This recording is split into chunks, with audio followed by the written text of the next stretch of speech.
toujours. Ok, donc effectivement, c'est enregistré. Donc je pense que les slides vont apparaître. Voilà. Donc si on peut aller. Donc les slides, de toute façon, on vous les transmettra, je suppose, hein, à l'issue de la présentation. Moi, ce que je vais faire, c'est en introduction, quelque part, c'est évidemment pour nous l'occasion de rappeler les enjeux de la conformité. C'est ce que Alexandra a expliqué, qu'on allait faire trois thématiques, 3 webinars sur des sujets qui nous paraissent clés. Et aujourd'hui, c'est effectivement la conformité et les nouvelles technologies.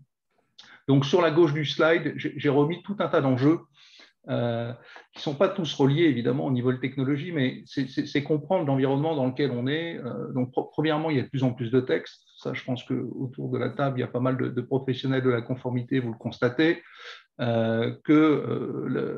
tous ces textes sont accompagnés de missions de contrôle de plus en plus fréquentes.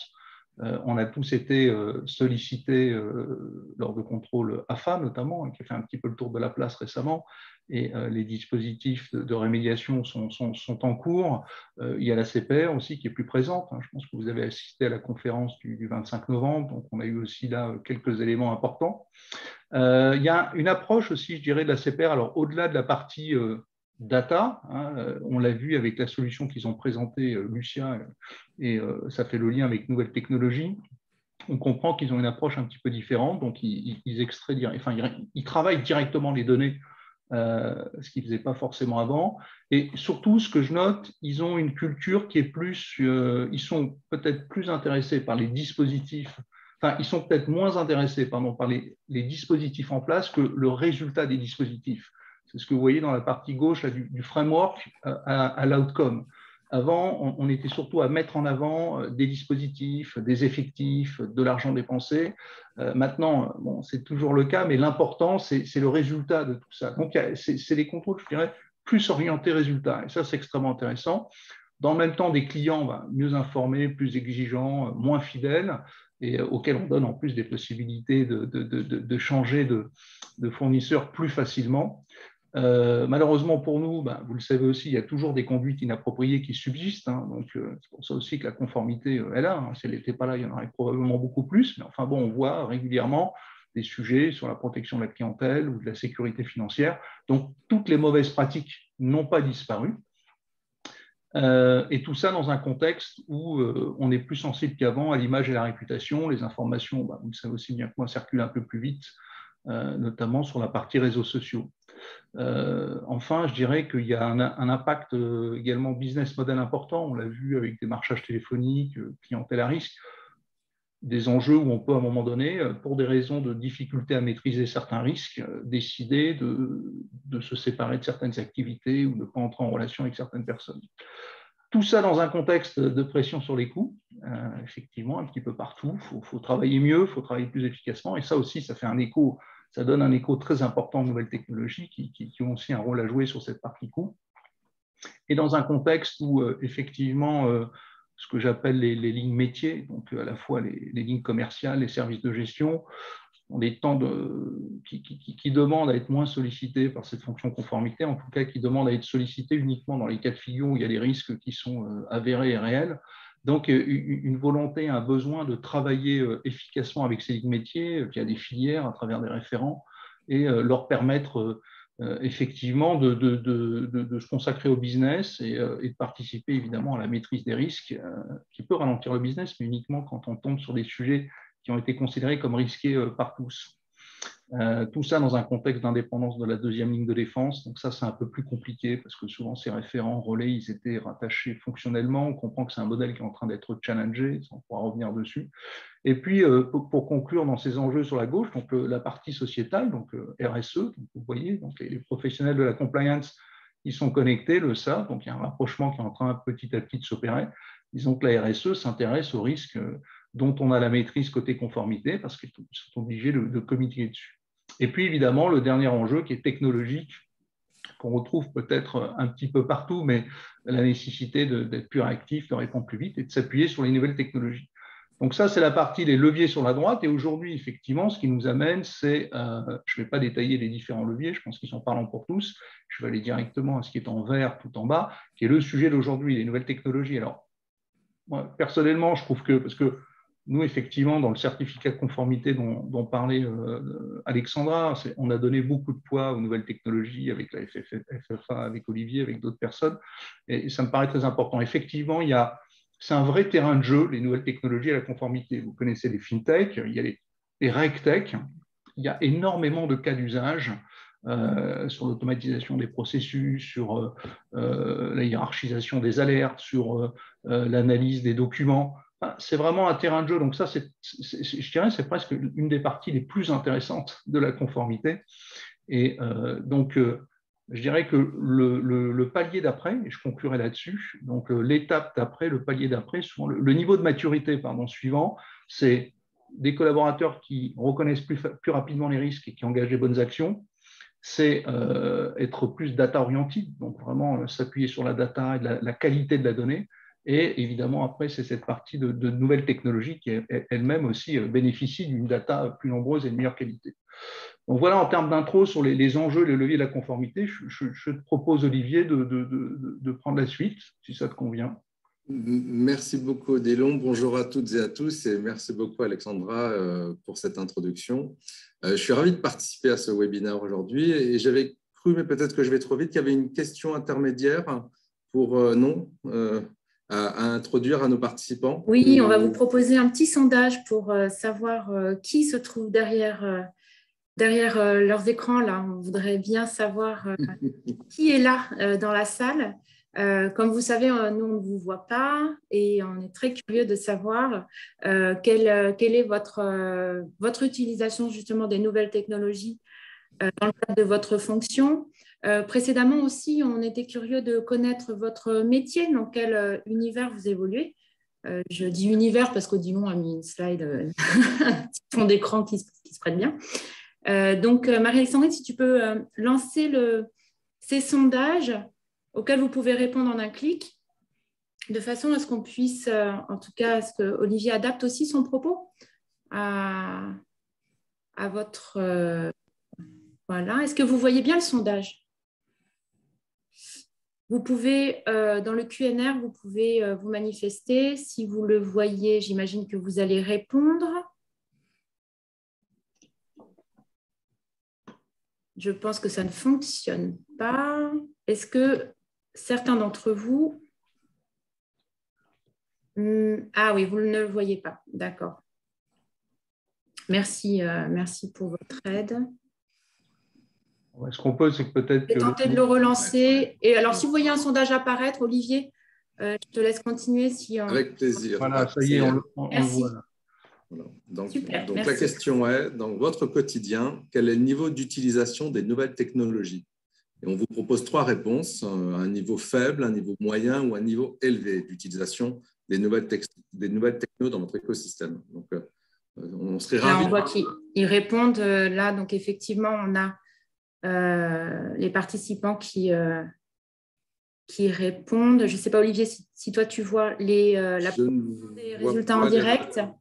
Je les vois. Là, on est plutôt sur moyen à 50%, hein, mais on va mettre le sondage immédiatement. Je crois que tout le monde a répondu. On est sur 52%. Oui, on l'a vu là, mais ça... Voilà. Il est revenu. Voilà.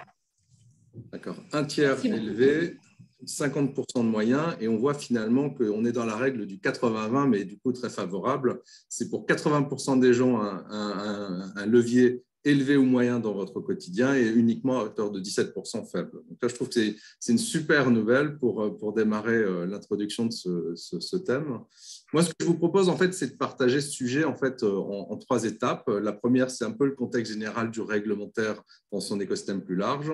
Ensuite, je vous propose qu'on balaye quelques socles, quelques piliers sur lesquels on peut s'appuyer. Et enfin, je vous propose qu'on prenne 3 ou 4 exemples pour l'illustrer.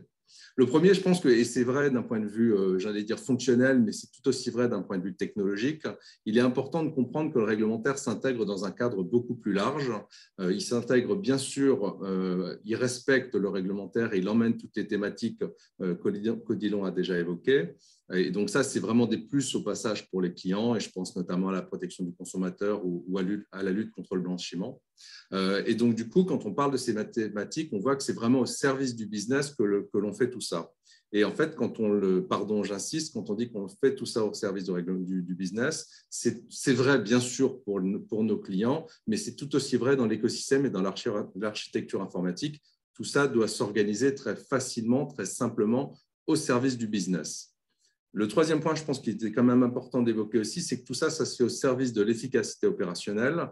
Pourquoi? Parce que ça doit être toute la nouvelle techno est beaucoup plus simple pour les clients, mais elle est aussi beaucoup plus contributrice en termes de contrôle interne. Et donc, on revient sur une thématique de conformité, sur la thématique du suivi de bout en bout des suivis des opérations. Et ainsi, on verrouille proprement l'efficacité opérationnelle. Donc, je trouve que c'est important de voir que finalement, le réglementaire, de par les outils ou par les évolutions de loi, apporte beaucoup tant à l'entreprise qu'à nos clients. Ça, c'était le contexte général que je voulais partager avec vous. Si on rentre plus concrètement, finalement, le pourquoi aujourd'hui, et on le voit chez vous, dans 80% des cas, vous êtes très orienté, vous avez intégré le sujet de tech and data dans votre écosystème. Odilon d'évoquer, on a beaucoup de données, c'est vrai, en interne, et les sujets de stockage qu'on pouvait connaître il y a des années, on ne les connaît plus. Donc, évidemment, le spectre de la data est très large, et il est aussi large en interne qu'en externe, au travers d'Internet, où il y a de nombreuses capacités à aller chercher de l'information en extérieur. Donc ça, on voit que le volume du coup de data interne-externe est fort. La puissance de calcul, évidemment, n'est plus du tout un sujet.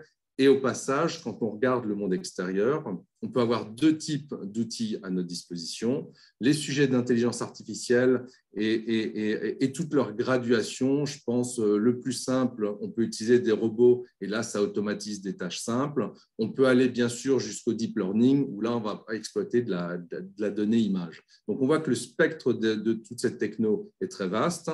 Et enfin, on voit aussi qu'on peut aller dans le monde de l'open source où des solutions existent et on peut partager, on peut capitaliser sur tout ce qui existe. Donc, on voit qu'il y a des piliers forts d'un point de vue technologique, mais je souhaite important de partager avec vous qu'il faut aussi organiser tout cela. Il faut l'organiser évidemment en termes d'infrastructure informatique. Je pense aux couches, si vous me permettez, les couches basses avec le mode SaaS, la gestion dans le cloud ou bien sûr hébergé dans notre écosystème interne. Mais au-delà de l'informatique, il y a évidemment une culture autour de la data et une culture autour des business cases qui est très importante. Pourquoi? On ne va pas faire de la techno pour faire de la techno, on va la rendre au service, on l'a dit, du client et de l'entreprise. Et évidemment, dans le cas de l'entreprise, ça doit être évidemment quelque chose de très efficace en termes d'argent, bien sûr.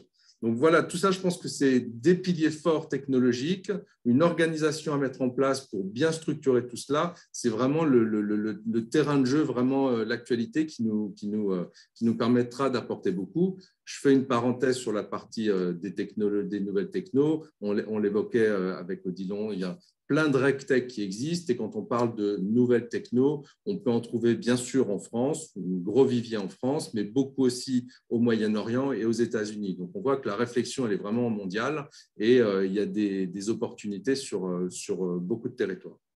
Je vous propose, comme le temps passe, de passer au troisième slide qui finalement illustre le terrain de jeu. Et alors, on ne va évidemment pas citer toutes les briques technologiques que l'on pourrait avoir sur le marché. On n'aurait pas assez de temps à la journée pour le faire. Mais je vous propose de parler de trois sujets, par exemple.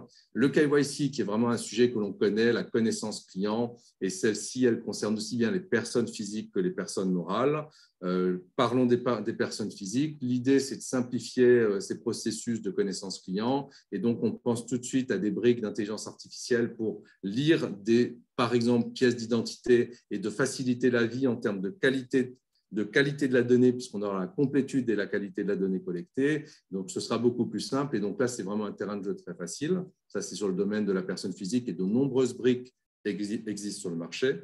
Mais on peut penser aussi, et c'est très important, et c'est tout aussi important, si vous me permettez, aux personnes morales, avec la connaissance client des personnes morales et donc des bénéficiaires effectifs, qui sont les personnes physiques qui sont derrière les personnes morales. Et là encore, grâce au monde de l'Internet, on peut aujourd'hui avoir accès à plein de briques qui vont chercher plein d'informations sur l'évolution et la constitution des sociétés, qui là encore apportent beaucoup par ces nouvelles technos. Premier exemple du KYC. Deuxième exemple autour de la lutte contre le blanchiment. Donc là, c'est un sujet qui est probablement plus installé dans dans tout notre écosystème. Néanmoins, le monde évolue et que ce soit pour le calcul de risque de nos clients, la génération des alertes ou l'interprétation et le traitement des alertes, de nombreuses briques existent pour, sur tout le processus, en fait, vraiment optimiser et renforcer l'efficacité du dispositif LCBFT. Donc là encore, un exemple. Et enfin, j'ai envie de vous parler du domaine du GDPR. Donc là, on s'en rappelle, c'est une directive qui encadre beaucoup à la fois les purges de données et on a plein de moteurs qui existent pour gérer les purges, mais on a aussi, et c'est très important, la gestion des consentements de nos clients, où là encore, plutôt que d'essayer de développer en interne des technologies, on peut s'appuyer sur des briques qui existent et qui apportent toute cette intelligence de la gestion des consentements de nos clients. Donc, pardon, je vais assez vite, mais on voit qu'on peut, dans tout le domaine de la conformité, illustrer à la fois des cas fonctionnels et s'appuyer sur des solutions technologiques qui permettent d'apporter beaucoup. Voilà en quelques mots ce que je voulais partager avec vous. Alors, on a encore quelques minutes, Olivier, donc merci pour cette présentation très éclairante. On peut rester sur le slide d'avant. Donc, du coup, effectivement, ce qu'on constate, en fait, comme tu le disais très bien, c'est que finalement, si on a un compliance officer, on a beaucoup d'opportunités d'avoir recours aux nouvelles technologies. Et ça me semble donc important pour le compliance officer et son équipe d'avoir à minima un vernis, pourquoi pas plus, les comprendre et rentrer vraiment dans des logiques de POC, de Proof of Concept, d'essayer de mettre en application les nouvelles technologies à la conformité et sur les domaines qui peuvent être assez variés. On se rend compte qu'en plus, au niveau de l'entreprise, il y a parfois des économies parce que très souvent, ces nouvelles technos, elles peuvent être déjà disponibles dans l'entreprise et être utilisées pour autre chose que la conformité. Il y a parfois des centres de compétences, je pense, Olivier, notamment aux data scientists, qui sont des gens avec un savoir-faire sur lequel on peut aussi s'appuyer. Donc, très souvent, il y a ces compétences qui ne sont pas forcément externes, on est d'accord, et qui sont d'ailleurs elles-mêmes souvent en demande et en recherche de cas d'usage au sein de l'entreprise. Donc, c'est vrai qu'aujourd'hui, pour un compliance officer ou ses équipes, dès qu'il y a une demande, une évolution du modèle opérationnel, c'est intéressant de mettre sur la table toujours cette option nouvelle technologie, que ce soit, comme tu le disais, de l'automatisation, qu'on retrouve aussi dans la partie LCB, traité, et donc de proposer une option nouvelle technologie qu'on va retenir ou pas. Mais effectivement, ça permet de regarder les choses un petit peu différemment. Je ne sais pas si là-dessus, tu vas ajouter quelque chose, Olivier. Je vais me permettre de rebondir sur ce que tu dis. Merci Odilon. Et je lisais en parallèle une remarque de nos participants sur, c'est vrai, la complexité de la richesse à la fois des réglementations et du coup, finalement, la richesse, le corollaire des différentes briques. Et c'est vrai que ça peut faire peur et je comprends complètement le commentaire qui est fait. Moi, ce que je pense, en fait, c'est vraiment une opportunité, tout ça. Il faut, plutôt que d'en avoir peur, je pense qu'il est important de poser à plat vraiment tout l'écosystème. Et alors ça, c'est vrai, bon, mon prisme informatique me fait penser à l'architecture informatique. Il faut vraiment la poser pour la construire sereinement et solidement. Mais je pense que c'est tout aussi vrai en termes de processus client pour que, bien sûr, au travers des différentes réglementations qui peuvent se chevaucher, on arrive à dessiner un panorama qui soit très clair en termes de besoins et donc de solutions technologiques. C'est vrai que c'est un enjeu et c'est un challenge, mais je pense qu'on peut y arriver. C'est pour ça que ça permet de faire peut-être le lien avec les équipes conformité. Et donc, puisque c'était ça aussi par rapport à ce certificat conformité, on voit que cette fonction conformité et l'équipe qui la compose, on a besoin finalement de compétences qui sont peut-être un peu différentes par rapport à ce qu'on avait avant. Donc, effectivement, la dominante juridique est toujours évidemment une composante très importante, notamment pour la compréhension des textes ou pour gérer certaines situations un peu délicates. Eh bien, elle s'accompagne aujourd'hui, et cette fonction conformité, on voit, se transforme avec des compétences contrôle qui sont intéressantes, des compétences risque, aussi des compétences ligne métier. Intégrer quelqu'un qui connaît bien un processus de souscription, par exemple les services de gestion, même s'il n'a pas tous les réflexes conformité, c'est intéressant. Et puis, ce dernier volet, une compétence, quelque part, un peu nouvelle technologie. Donc, bon, c'est peut-être un petit peu trop englobant ce que je dis, mais en tout cas, au moins une connaissance peut-être de comment je peux m'appuyer sur les nouvelles technologies, peut-être l'intégration de data scientists directement dans les fonctions conformité. On le voit aussi, nous, côté un peu consulting, dans nos missions, on a maintenant sur ces sujets de conformité toujours au moins un collaborateur qui est data scientist, puisqu'il y a un volet données. Et ça fait le lien avec la présentation du 25 novembre, là, ce que je disais de la CPR. Donc, ils ont quand même présenté leur outil Lucia, vous l'avez vu. Donc, c'est-à-dire qu'ils vont demander à ce qu'on leur transmette des données. Ils se sont mis en capacité d'analyser les données. Donc, avant, ils nous disaient transmettez-moi ce qui est suspect, puis je vais voir ce que j'en pense moi-même et comparer mon analyse à la vôtre. Maintenant, ça peut être transmettez-moi les données, je vais moi-même identifier ce que je considère comme suspect et voir si vous-même vous l'aviez vu. Donc, effectivement, ça a un impact à plusieurs niveaux. Encore une fois, là, c'est vraiment orienté conformité nouvelles technologies. Gardons bien en tête qu'il y a déjà souvent, alors effectivement chez AXA, mais dans d'autres entreprises aussi, une compétence déjà autour de ces outils qui est parfois utilisée ailleurs de la conformité. Donc déjà, une première démarche d'identifier ce qui existe en interne sans rapprocher. Déjà, on peut avoir, Olivier, je pense que tu confirmes, déjà de bonnes surprises à ce niveau-là en tombant sur des exercices avec des niveaux de maturité assez élevés dont la conformité pourrait elle-même bénéficier. Je lisais les questions en parallèle. Il y avait une question qui a trait à la logique des PPE, donc les personnes politiquement exposées.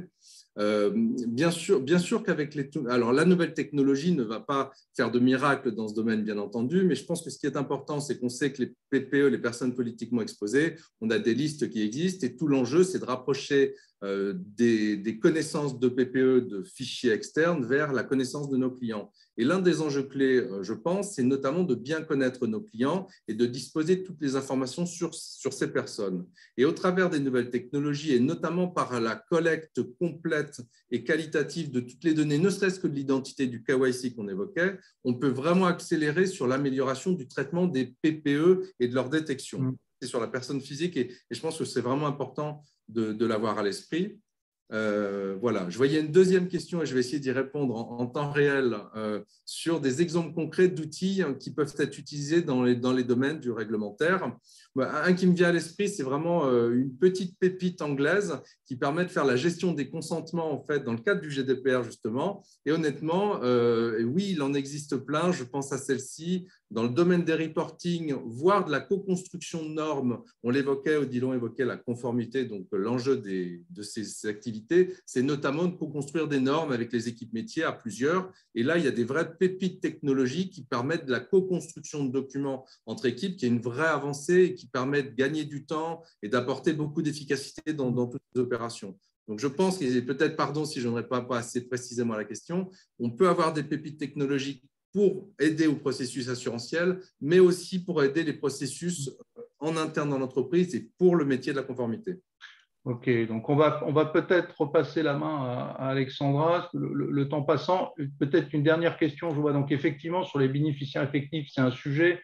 Alors, vous savez qu'il y a beaucoup plus d'informations qu'avant dans les registres et que notamment, on peut se connecter à l'INPI pour récupérer cette information, ce qui n'empêche pas en parallèle d'utiliser la relation qu'on peut avoir avec ses clients pour collecter aussi de l'information.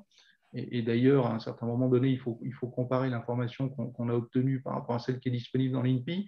Là, oui, il y a tout un tas de solutions. Alors, c'est vrai qu'on est plutôt sur des solutions, soit qui ont été, encore une fois, soit c'est des startups, soit c'est des solutions dans les sociétés de conseil, mais c'est beaucoup des solutions déjà à l'intérieur chez les assureurs qui ont développé, à partir de nouvelles techno, leurs propres briques, leurs propres modules. Donc, c'est un petit peu les trois qu'il faut regarder. Et sur bénéficiaires effectifs, c'est vrai qu'on voit pas mal de solutions qui justement permettent d'aller extraire ces informations à l'INPI et ensuite de venir enrichir la connaissance client. Donc là, il y a beaucoup d'acteurs. Je ne sais pas, Alexandra, si tu veux… Alors, moi, je trouve que c'est vraiment intéressant. On a une question dans le module questions-réponses parce que vous vous êtes saisi du module discussion et également de questions-réponses. On a une question donc de Fred. Il s'agit souvent de démarches lourdes d'implémentation complexe pour les petites structures et dont les ROI sont difficilement mesurables par les sponsors. Y a-t-il des quick wins envisageables ? Alors, moi, si Alexandra, dis donc, vous le voulez, je peux y répondre et apporter quelques éléments. Oui, bien sûr, et je l'évoquais, je crois, précédemment, l'enjeu du business case est clé. Et il y a des quick wins, il y a des business cases très rentables. Bien sûr, il faut étudier la fréquence d'usage versus le coût pour pouvoir objectiver tout ça. Mais oui, je suis convaincu qu'il y a plein de solutions possibles. Un dernier point sur ce sujet-là, bien sûr, Odilon l'évoquait, on peut aussi développer en interne et c'est peut-être parfois moins coûteux ou bien réutiliser des briques de la place. Et là, normalement, il y a quand même, on peut capitaliser. Donc, je suis assez confiant de par ce que j'ai vu sur la capacité à avoir des ROI très favorables. Ok. Merci. On peut prendre 5 minutes parce que je vois quand même qu'on a pas mal de questions. Est-ce que, donc, si vous avez une dernière question à poser avant qu'on clôture cette conférence, on peut le faire. On a un participant qui nous demande s'il aura accès à l'enregistrement. J'en profite pour vous signaler que nous vous enverrons le replay, le lien vers le replay qui sera également accessible sur la chaîne YouTube de l'Institut du risque management. Alors, en 30 minutes, hein, c'est une mission qui est extrêmement difficile vu l'importance du sujet. Hein, nous sommes évidemment tous d'accord là-dessus. Les échanges peuvent potentiellement se poursuivre. En tout cas, c'est intéressant. Voilà, c'est un premier thème qu'on a souhaité mettre en avant aujourd'hui, la conformité et les nouvelles technologies. Expliquer pourquoi on y avait donné aussi pas mal de poids dans le certificat conformité. Il y aura donc un deuxième module, un deuxième webinaire qui sera sur conformité et lutte anticorruption. On aura quelqu'un de l'AFA qui jouera le rôle qu'a joué aujourd'hui Olivier. Et puis on aura un troisième module, enfin un troisième webinaire, pardon, sur lequel on est en train de réfléchir. L'idée, c'est évidemment de faire intervenir des intervenants au certificat conformité. Donc là, on continue à essayer de capter quelques informations sur vous. Effectivement, c'est intéressant parce qu'il y a ceux qui travaillent dans la conformité, ceux qui sont à côté, parce que parfois on est à la conformité, où on va y aller, où on n'y est pas, mais on travaille avec. Donc c'est intéressant effectivement de préciser ces informations. Donc, Alexandra, peut-être on te laisse finir cette présentation. Oui, mais je vais en profiter pour vous remercier. Merci pour vos interventions, toujours riches, aussi riches que celles que vous pouvez mener au sein du certificat management des risques de non-conformité. J'en profite pour vous signaler que l'ensemble des informations relatives à cette formation est disponible sur notre site internet. N'hésitez pas à nous contacter par ailleurs. Marie-Alexandrine répondra à vos questions. Et vous avez vu la slide précédente et annoncée par Odilon. On vous donne rendez-vous pour le prochain épisode de ce cycle de webconférence le mardi 1er février. Merci beaucoup et je partage les résultats du dernier sondage qu'on vous a proposé. Donc effectivement, Odilon, par rapport à la famille de métiers et le secteur, c'est vrai que c'est complètement cohérent avec cette conférence et la cible du programme de formation également sur lequel nous allons travailler tous ensemble. Merci beaucoup. À très bientôt. Merci à tous. Merci à tous. À bientôt. Au revoir et bonne journée. Au revoir. Au revoir.